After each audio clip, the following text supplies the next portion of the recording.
বাবার মৃত্যুর পর ছেলে তার মাকে বৃদ্ধাশ্রমে রেখে আসলো। মাসে 2-1 বার গিয়ে দেখে আসতো। একদিন হঠাৎ বৃদ্ধাশ্রম থেকে ফোন আসলো, আপনার মা খুবই অসুস্থ, হয়তো তিনি শেষ যাত্রায় যাবেন, আপনি তাড়াতাড়ি আসুন। এই কথা শুনে ছেলে তাড়াতাড়ি গাড়ি চেপে বৃদ্ধাশ্রমে ছুটে আসলো মাকে দেখার জন্য। মার পাশে বসলো আর মাকে বলল, মা তুমি কি খেতে চাও? তোমার কি চাই মা? তুমি কি করবে, কি খাবে, বলো আমাকে। তখন মা চোখ দিয়ে জল পড়তে থাকলো। মা বলল, বাবারে, আমার আর কিছুরই স্বাদ নেই, আমি শুধু 2টা কথা তোকে বলতে চাই। কথাগুলি তুই মনোযোগ দিয়ে শুনবি আর মনে রাখবি, যদি পারিস লিখেও রাখবি।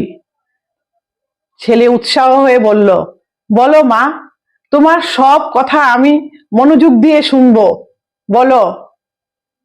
তখন মা বলল, এখানে বৃদ্ধাশ্রমে গরমের সময় বৃদ্ধ মা বাবাদের খুব কষ্ট হয়, যদি পারো তাদের জন্য একটু পাখার ব্যবস্থা করে দিও, কারণ তারা রাত্রিতে গরমে ঘুমোতে পারে না।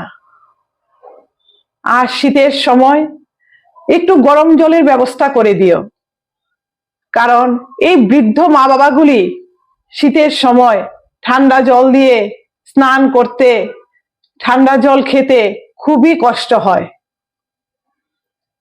আর একটা কথা, এখানে খাবার দাবার তো তেমন কিছু ভালো না, যদি পারো এই খাবার দাবার গুলি একটু নজরদারি রেখো, কারণ বেশ কয়েকদিন আমি না খেয়ে থেকেছি,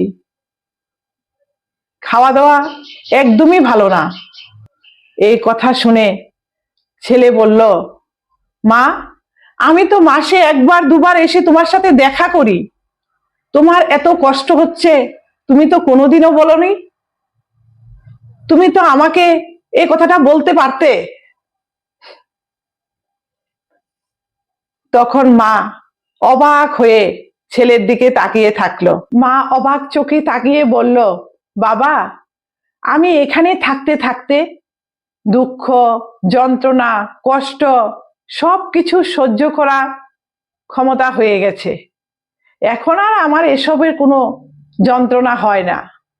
কিন্তু তোমাকে যখন তোমার ছেলেমেয়েরা এখানে রেখে যাবে, তখন তুমি এগুলি সহ্য করতে পারবে না,